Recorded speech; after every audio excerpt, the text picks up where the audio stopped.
There's a lot of very, very interesting stories in the track and field world right now. At the moment, the NCAA East and West preliminary rounds are going down right now across the country. There is the Diamond League Series that is officially picking up steam with another big showdown this Sunday in Morocco. However, the story that we're going to talk about today actually doesn't have to do with any active athletes.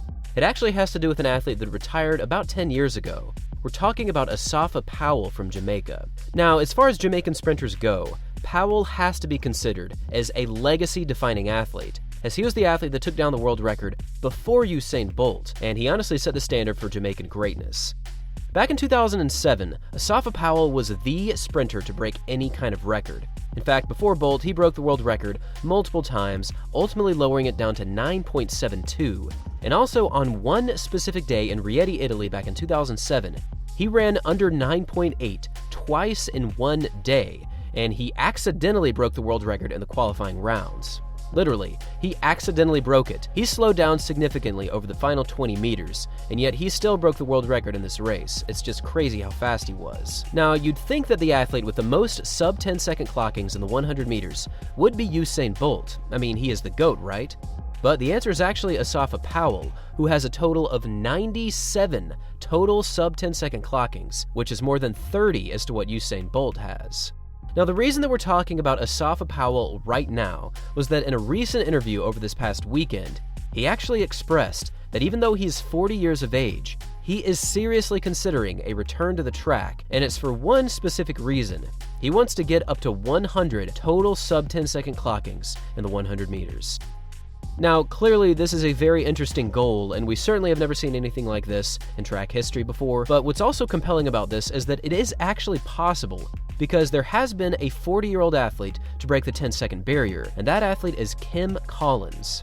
Now, this time currently stands as the Masters world record in the 40 and older division. In fact, no one's even gotten close to this time, and for obvious reasons. Running a sub-10-second clocking for the 100 at 40 years of age is insane. In fact, breaking 10 seconds at any point in your career is just downright ridiculous, and yet people do it all the time, which really showcases a tremendous amount of talent across the world. Now, most people over 40 would never even imagine breaking the 10-second barrier, but according to Asafa Powell, he has actually stayed in very top-tier fitness, and even though he's not anywhere near where he used to be at his prime, he thinks that this is a very, very realistic return to the track, and it very much could happen. In fact, over this past weekend, he actually was in Bermuda for the Bermuda Grand Prix, hanging out with many athletes and just getting back into that culture.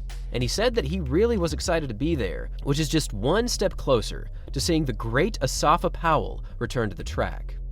Now, I'll make sure to link this interview down below, as he did go into really good detail about much of his career, and even though he did say that he does wish that he had a better championship racing record, he said that overall, he's very happy with his career, and he's very happy with the amount of 100-meter dashes that he had that broke the 10-second barrier. Imagine that if at 40 years of age, the great Asafa Powell returned to the track, ran 3 sub-10-second clockings, and then just walked away like a legend. That would be absolutely incredible. In fact, I honestly do think that if Powell trained enough, he could find himself on a 4x100-meter relay. Because if he is realistically seeing himself as potentially getting under 10 seconds, then he's probably not lying, because Asafa Powell is really one of those all-time great sprinters that ran so many fast times so consistently.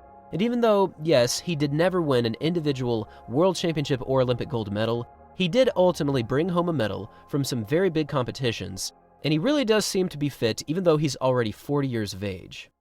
Now, I don't know if this had anything to do with his return, but there was this recent video that went fairly viral in the track and field world, where Asafa Powell competed on a relay race at his children's school. And as you can imagine, he was significantly faster than most other parents on this day, and he actually looked pretty smooth and powerful even though he really wasn't going all out. I think Asafa Powell is in a good position to do this. He's clearly in good shape, he's got all-time great form, he's a legend, he's a living legend, and even though he probably has a long way to go to get back to that fitness, if there's anyone that could do it, it's Asafa Powell. I am very excited about the prospect of Asafa Powell returning. He's one of my all-time favorite sprinters, and he's honestly one of the most underrated sprinters of all time. And with all of this great information in mind, I now want to hear from all of you. What do you think about this potential return? Do you think Asafa Powell has the possibility of breaking 10 seconds? And if he does return, how fast do you think he'll run, and when do you think he'll return? Obviously, the sooner the better. At 40 years of age, it's already quite difficult to get under 10 seconds, so make sure to leave your thoughts in the comments down below. Thanks for watching, everyone.